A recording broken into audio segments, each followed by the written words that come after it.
morning to have on the amazing Oonagh O'Hagan. And for anyone that doesn't know Oonagh, she is the owner managing director of Mars Pharmacy. She is an entrepreneur at heart. She sits on a lot of boards and she's involved in a lot of various companies and organizations. And I'm going to get her to talk a little bit around that. And retail excellence is another one she's part of.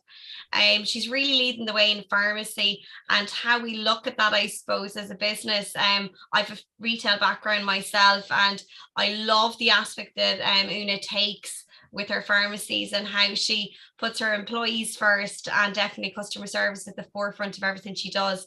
So big thank you for coming on this morning. I really appreciate it. No problem at all. Pleasure. Thank you for the invite on. Yeah, thank you. Fantastic. So for anyone out there that is living under a rock or maybe doesn't know about Oonagh or Mars Pharmacy, tell me kind of where that kind of came from or a little bit about it. Okay, well, listen, I'm a pharmacist by profession and come from the north of Ireland, from Tyrone, and came to Dublin to the big smoke after college or after I did my A-levels. And I always wanted to come to Dublin because I had two aunts in Dublin and used to spend the summers down looking after their kids. So always wanted to come to Dublin, used to take them in, the kids in around Trinity at the time, just or to the zoo or to different places, whatever, and just loved the whole feel of Trinity. So I wanted to come to Dublin, wanted to go to Trinity. Knew I was going to do something science because I did science A-levels, whatever. Applied to do medicine, got the points to do medicine, but changed at the very last minute because I have this fear of needles. So when Trinity phoned just to confirm I was definitely taking the place in medicine, I actually said, no, actually, can you change me into pharmacy? So I was never planning to do pharmacy at all until that moment. But I did. I actually think it's a better mix for me because it's a mix of between business and and science. So I ended up doing pharmacy. 4 years it was at that time, and then I did my at that time you had to do 4 years in college and then a year under the guidance of a tutor, and my tutor, I happened to be living on Bagot Street at the time in student accommodation with 3 other girls from the north, and Mars on Bagot Street was my local pharmacy. I used to pop in like for my bits, my tweezers and my fake tan and stuff like that. And I asked Pierce one day, I suppose built up the relationship with Pierce just from popping in. And one day I asked him, would he be my tutor? Because we were sent out, I think in 3rd year, to find a tutor pharmacist or whatever. So he said yes. And it was really awkward. It felt like I was asking, a 60-year-old out on a date, to be honest with you. But I did my intern year with him then, and he was my tutor, and he taught me everything there is to know about pharmacy, because in college you learn the academics, you learn about the drugs and so on and so forth, but you don't get that interaction with people. And he had done phenomenal work within the community. It had been his mum's pharmacy before. It was a family business. They grew up in the pharmacy, they lived above the pharmacy, so very much within the community. And that's what I loved about it, and that's what attracted me to it. So I had the most wonderful year with him, never wanted to leave. My last day, begged him to keep me on. He was pushing me out the door and said, no, you have to go, you have to fly your wings or whatever. And I asked him the question that I always wanted to ask him for the whole year, which was, if you're ever selling this pharmacy, would you let me know? And he told me, yes, he would let me know, just to get me out the door and stop me crying. And 4 years later, I got that call from him to say he was selling, and he remembered the promise and he wanted to tell me. And sure, I got off the phone thinking, oh my God, this pharmacy is going to be mine, having not a penny in the bank. But the absolute determination that I was going to raise the funds somehow. And that's it. I went and seen a number of different banks and whatnot, got lots of no's before I got a yes, and was able to raise the finance to buy the pharmacy. So at that stage, I was in my early 20s. Didn't have really, I don't know, when I look back at it now, I was kind of like, because it was 2 million punts at the time, so it was a hell of a lot of money, and I had no funds, but I had no fear, I guess, and because I just knew it was going to work. And so then I bought the business from him, and from then, that was back in 2001, we have gone on to open 9 pharmacies in total now, and we set up the online store back in 2014 on the back of talking to our customers and what it was that they were looking for at that time, and thank God we did, because clearly, online throughout this pandemic has been absolutely a huge part of the business, and also a way to keep our people safe and our customers safe as well. So to look after our customers in a different way. So we now, at this minute in time, we have 9 pharmacies, all Dublin based. We always have stuck in Dublin. We probably need to get outside of the pale now at this stage and get into, otherwise, but we look after customers all the length and breadth of Ireland. And actually we ship to 58 different countries all over the world now. So there's people in, I don't know, Argentina and Australia and Dubai getting packages every single week from us. So it's brilliant. It's gone on, and listen, we've been able to, I suppose, throughout the pandemic as well, digitize a lot of the services that we would normally provide in person through our digital platforms, because we had to do that. There was no other way to look after our customers. So that's who we are. We have probably 150 people working for us, maybe 160 people working for us today. So growing from that one pharmacy to where we're at today, it's been a journey. Let's say it's been a roller coaster. Yeah, it's been a roller coaster. We have, I suppose, just listening to what you said there, and I would work with a lot of retailers, a lot of small ones, and they're looking like you were to expand. So they have that one store and they're looking to expand their store portfolio. And it is a big jump going from having that one store where you do have all that control and that autonomy of the business, and expanding that out. Can you talk to me about kind of how that kind of, what you need to put in place, or how that kind of happened? Because there is, we all know we want to keep that customer service really well. We want to keep it very much, when we go out, when we expand the business, that's where we can have those issues that we didn't see before. Can you talk me through that a little bit of how that kind of happened, or advice you might give to someone that is expanding and open more than one store? Yeah, I think for me, it's all about, well, 2 things: people. First and foremost, having people in place that act, or treat the business almost as if it's their own. Because if you're going to expand and you're going to, I remember the day that I moved over to Ranelagh when we opened our second store. It was like leaving Bagot Street, like my baby behind, and I needed to have the right people in place there that would run the business just as if I was there, and they, treat it as if it was their own, and really care about it. Really, it comes down to that whole caring for the business, like you would do. So, and I was very lucky that I did have that, and that enabled me to take that next step. And then the second thing, I think it's about processes. Whenever you start off, you do everything. You're the butcher, the baker, the candlestick maker. You're wearing all of the hats or whatever. But if you are going to grow and to scale, you need to have a very engaged, high trust team that treat the business as if it's their own, and you need to have processes, because whenever you're not there, they need to be able to understand, well, what way to act or to do, if you're not there, as if you were there. So it is about processes. And as you grow and as you scale, and where we're at today, processes are so important to have that kind of structure in place. But at the same time, you don't want to make it that there's an SOP for absolutely everything and everybody's turned into robots. I just can't stand that. We're always trying to get our people to make the right decision for the customer, and to feel empowered to do that, and do it their own way, but to stay within, some sort of parameters, because that's what keeps that sort of family culture, that customer care, like very natural and very alive, I guess. But at the same time, there are structures and some level of processes to the whole thing. So it's really about people, and it's about processes, and keeping that culture alive is so important. There's a big thing around culture, I think, and looking at that, and looking at, I suppose, at a lot of businesses that I would have worked with, it's actually trying to cultivate an entrepreneurial spirit within your leadership team and your business. And going back to what you said there, it's that caring, and that actually imagining it as if it's their own business. Can you talk me through, if there's anyone listening, because I've obviously worked in a lot of different organizations. You have the ones that are, as you touched on there, there's a policy for everything. If you open the back door, there's a sign off for the back. There's a lot of kind of, we can go into overdrive, and it's finding that happy medium and that balance. Is there anything that you're doing in particular that is cultivating that culture within your business? That's I suppose allowing people to obviously staying within the remit of what they're meant to do, but is allowing them to have their own entrepreneurial spirit almost, and is supporting that culture and supporting you in growing your business. Yeah, well, I think the thing that we do, and probably the foundation to everything that we do, is that we have 6 core values in our business, so 6 core principles, and we do everything around that.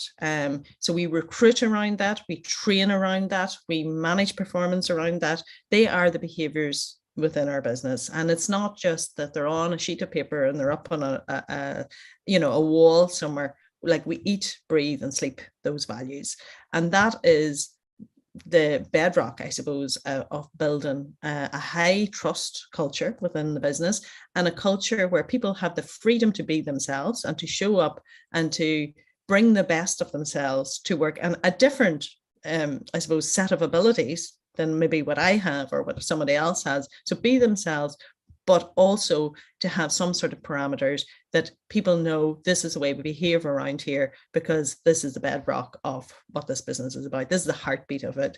And as long as we don't stray away from that, and as long as we have people aligned to those values, then we have that diversity, but we have the core principles in place. And for me, that's what it's about. It's about recruiting people on our bus, going the same direction, who want to be on our bus, who want to go to the same place, if you know what I mean, like and they're sitting on a seat, but they're very individual people, but at the same, there is a connecting thread between everybody, if that makes sense. There's a golden thread that connects us, and it is back to those 6 key values. And listen, at this minute in time, there's a real fight for talent. There's a huge problem in getting people, but still we will not recruit someone who doesn't display those 6 values, despite the fact that that we have lots of positions open and available at the minute. There's no point bringing in somebody who doesn't display those values, because that's when it goes wrong.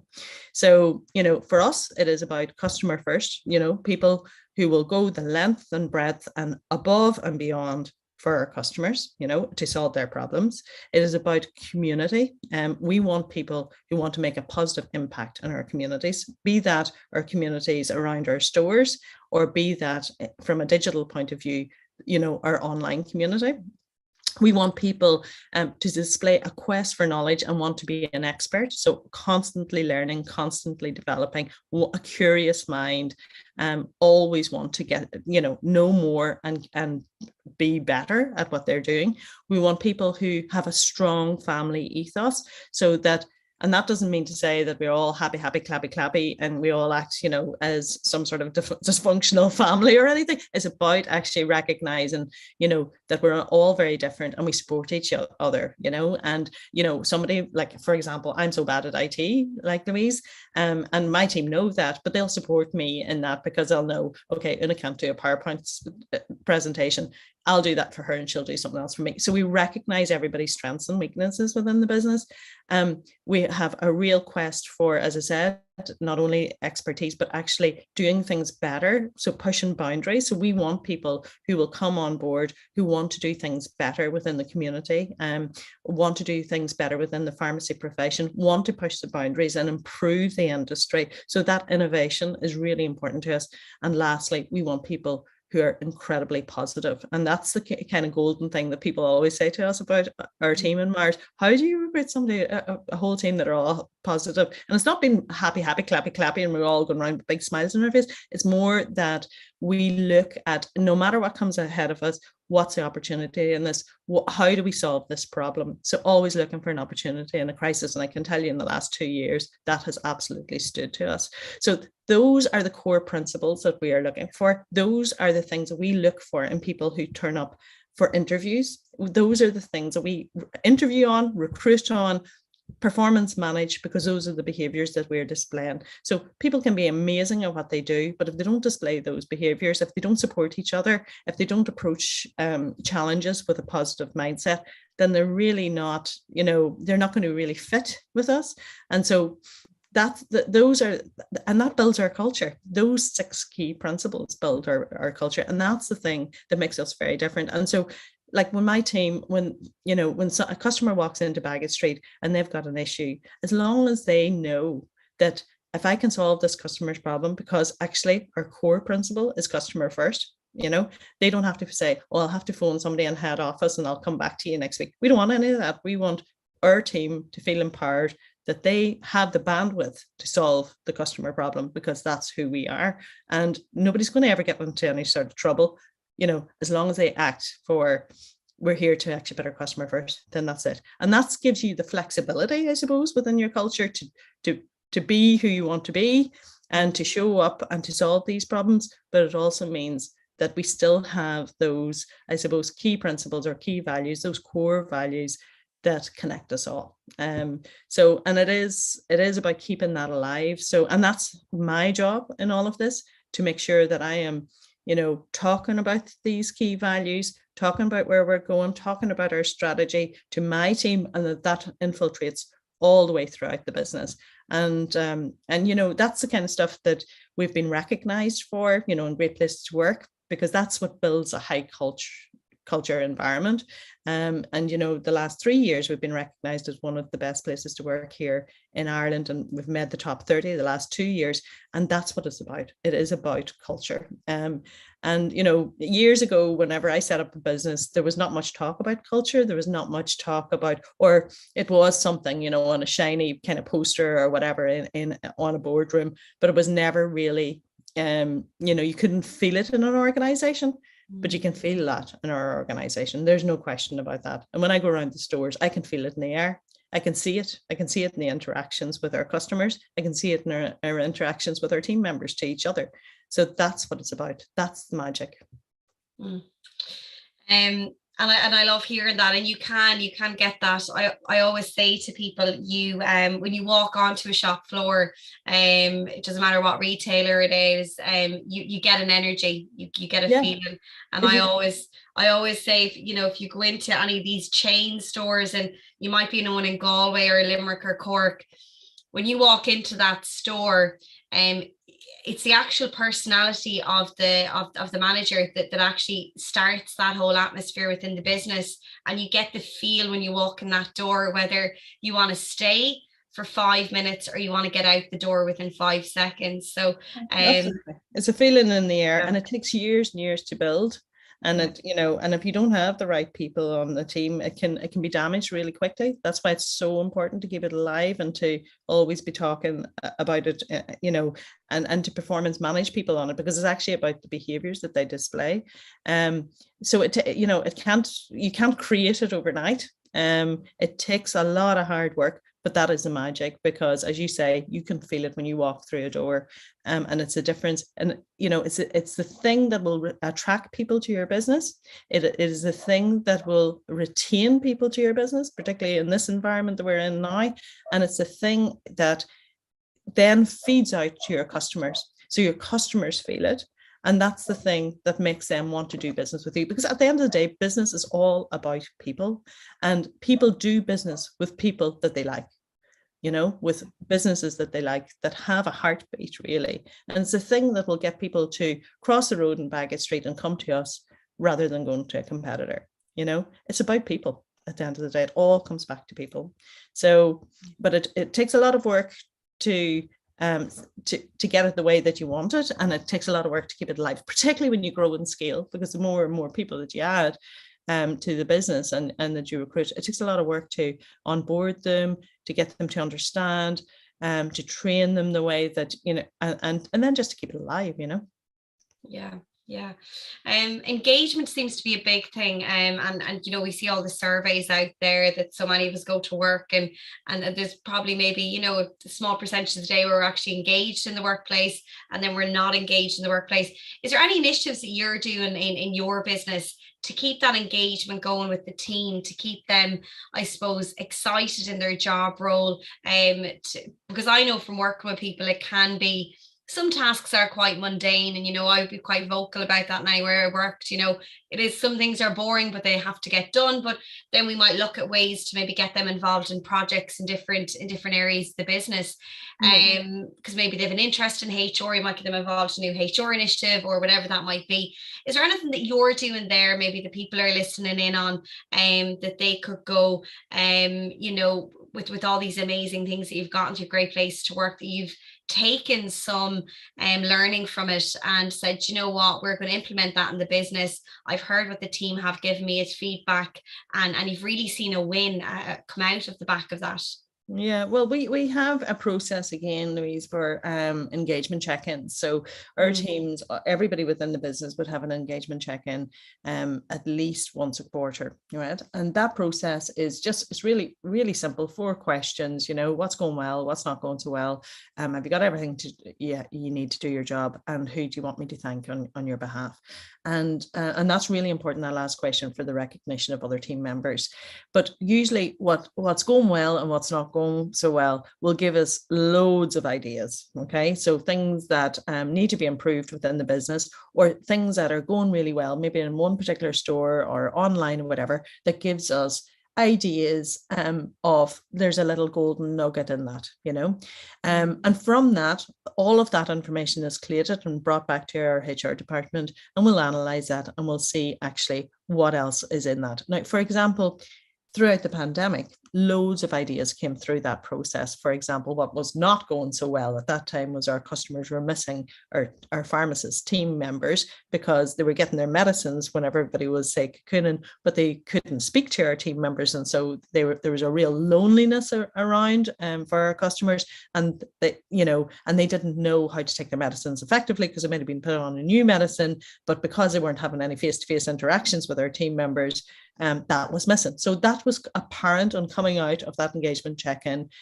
process all of the time, throughout the pandemic. And so on the back of that, the solution to that, and it came from our teams, was let's do this digitally. And that's when we set up the first ever online digital pharmacist here in Ireland, where a customer could click on their mobile phone, be at home, and talk to our pharmacist online. And our pharmacist could say, here you go now, Louise, you've just been put on this inhaler. This is how you use it. And look at these little tablets. They're red. You take 6 today, 5 tomorrow, whatever.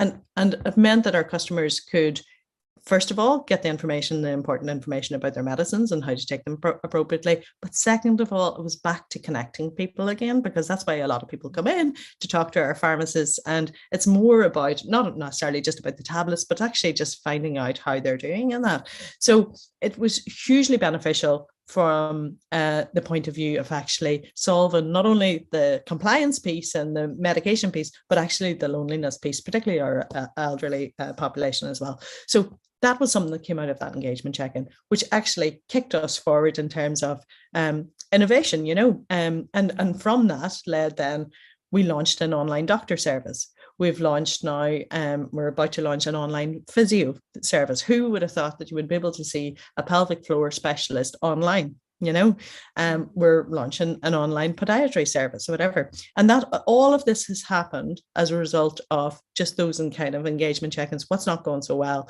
Well, listen, we're supposed to be always looking after the customer. Here's what the customer is saying. How can we solve this problem for them? So I think having a process for engagement is a key thing. And then, once your team give you the information, to do something with it, to analyze that information, and not just say, okay, well, that's a tick box exercise, let's stick that in the drawer until the next 6 months. It's actually what is coming out of that process, where's the little golden nuggets of information, and to do something with it, to listen to them, actively listen to them. And also at that time, myself, our superintendent pharmacist, and our head of retail went around every single store throughout the pandemic, and we had a team meeting at nighttime when the store was closed with everybody in the store to find out. It was almost like the same process, what's going well for the entire team, or for that particular community, and what could be solved. There was loads that came out of those as well. But again, that takes time, that takes commitment, that takes effort, whatever. But boy, was that worthwhile. So many new innovations came out of that process. But again, it's about asking, it's about listening, and it's about actually acting on some of that. You can't do everything. We wouldn't be able to do everything. But it's like, okay, well, if the same thing is coming out of 3 or 4 stores, there's something in that, because that's a problem. That's a problem for our customers. That's a problem for our teams. What are we going to do about it? Yeah, that's fantastic. And it's great to see that actionable things can come out, because we see a lot of the time we do surveys, or there's certain things done in the business, but sometimes that follow-up piece can get a little bit not forgotten about, but it can be moved down on that priority list. So it's really interesting to hear your take on that. Talking around vision, and you talked about that earlier, that my role in the business, the organization, is that kind of visionary piece. And I can imagine when you're on the shop floor, the team are listening to you, and when you do your visits or your site visits, that they're going, okay, what direction are we going in? How has the vision changed, I suppose? We know with COVID, everything was fast forward, but what is your vision going forward, I suppose, for Mars Pharmacy? Where do you see the kind of the next year, I suppose, to 18 months in the business? Yeah. Well, I suppose I think that what the pandemic has shown us is that, well, first of all, it's reprioritized healthcare in general. I think everybody has, out of the pandemic, they've realized actually material things don't really matter. Yes, they're nice to have, but actually what matters is my health, the health of my families, the health of my parents, so healthcare in itself has completely been reprioritized. But the second big, huge thing that has actually happened is that preventative care, not waiting until you get sick, but actually doing all you can in order to stay well. And we've been championing this in Mars since, I'd say, back in 2006, when we were started working and doing a lot of screening, but we've really pushed that forward now. So what we've discovered is really, patients fall into either one of two categories. They either have a chronic illness and they want to be able to manage that better. So it's really about having services that provide solutions for them within a community setting, because now the accessibility into hospitals or even GPs throughout the whole pandemic, there was, whatever was the waiting list before, you may add an extra 6 months onto that. Whereas here we're in the community, we're accessible. 9 out of 10 times the service is pretty much free or very low cost. We know the patients really, really well. They can come into us. They feel comfortable coming into us because they know us, whatever.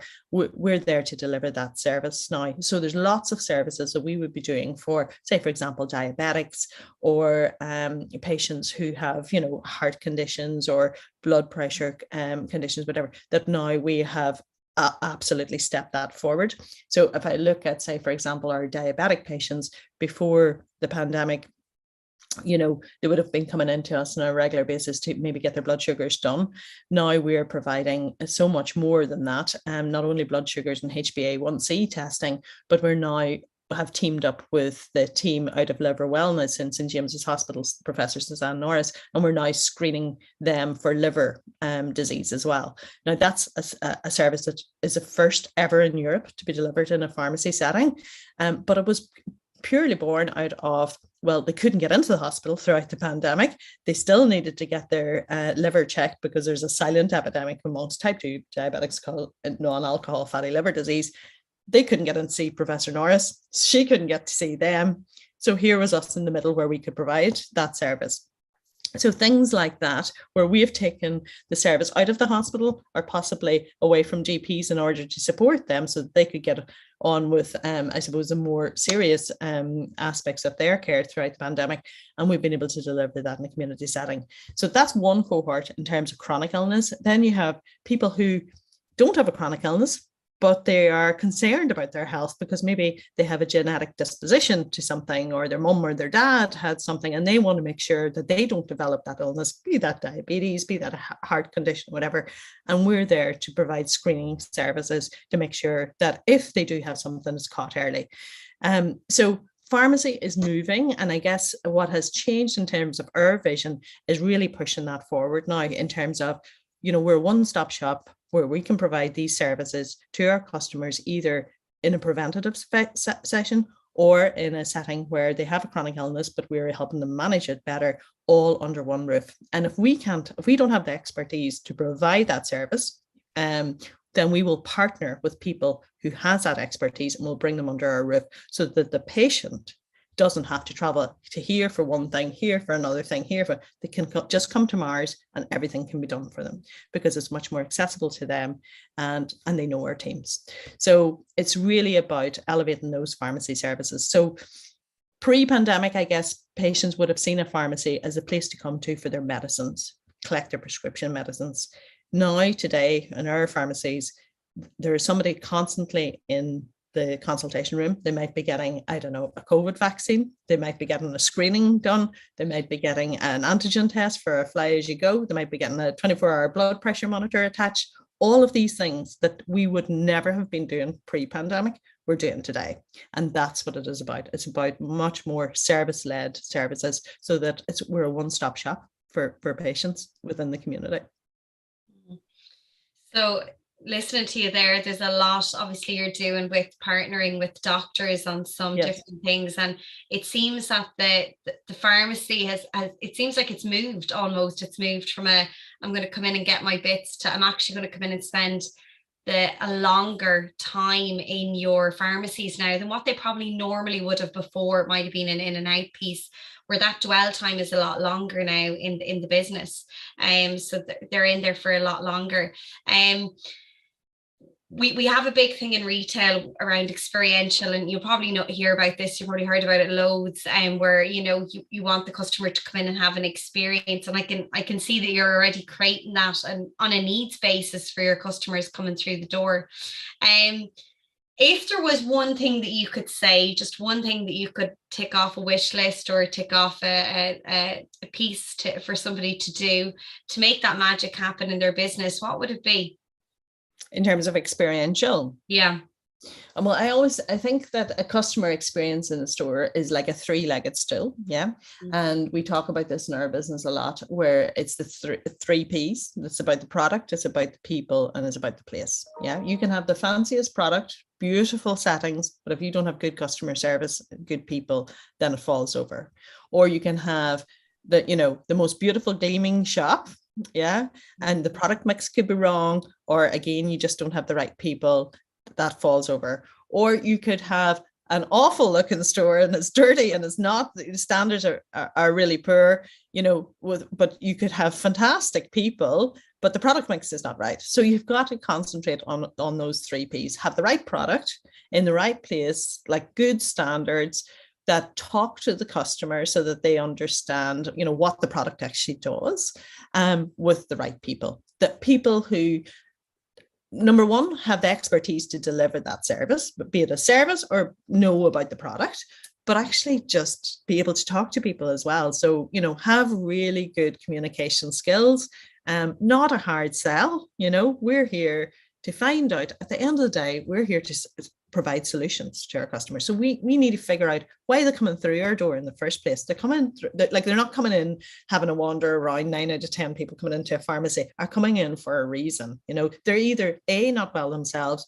or B, there's somebody in their family not well, or maybe they are coming in, the odd person coming in for a lipstick and a brows, whatever. So we need to be able to identify why they're coming through the door in the first place. And so that is actually just interacting with customers and asking them questions. So we need to have the right people with those skills that can have those interpersonal conversations and can recognize the difference between customers, because some customer runs in the door, they're in a rush, they just want to pick up something and go, they don't want to have the chats, whereas other people come in because maybe we're going to be the only person they'll talk to in the day.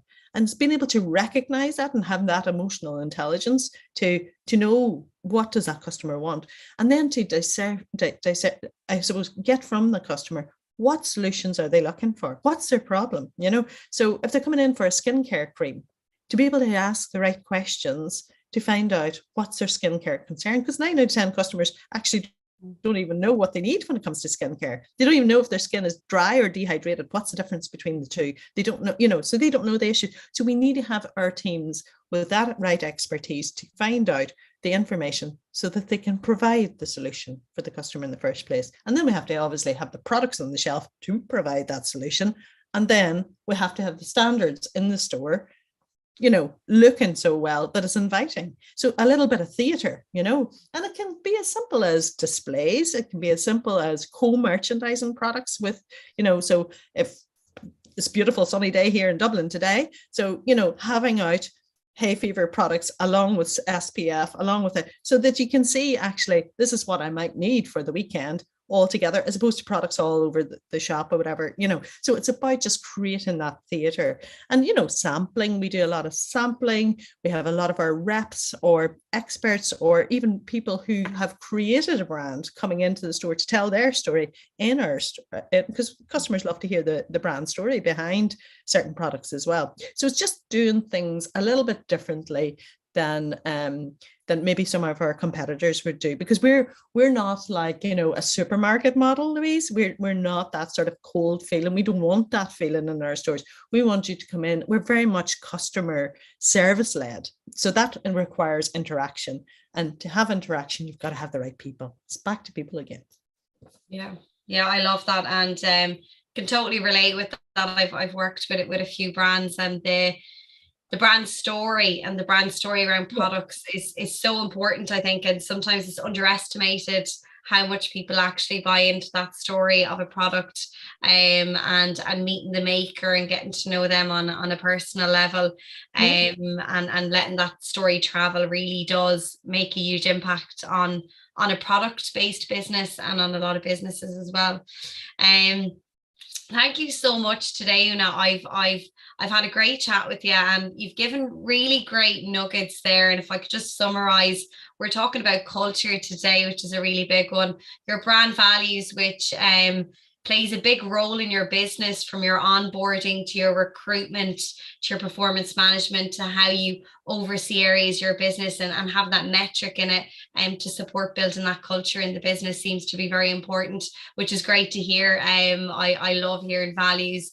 As a coach, values are very important, and in a business as well, you can see that rang through.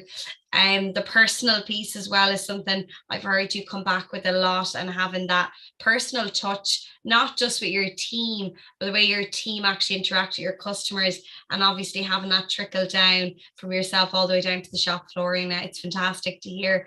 Thank you so much for your time this morning. I super appreciate it, and it's been amazing listening and talking to you this morning. No problem at all. Pleasure. Pleasure. Thanks a million. Thanks for the invite on.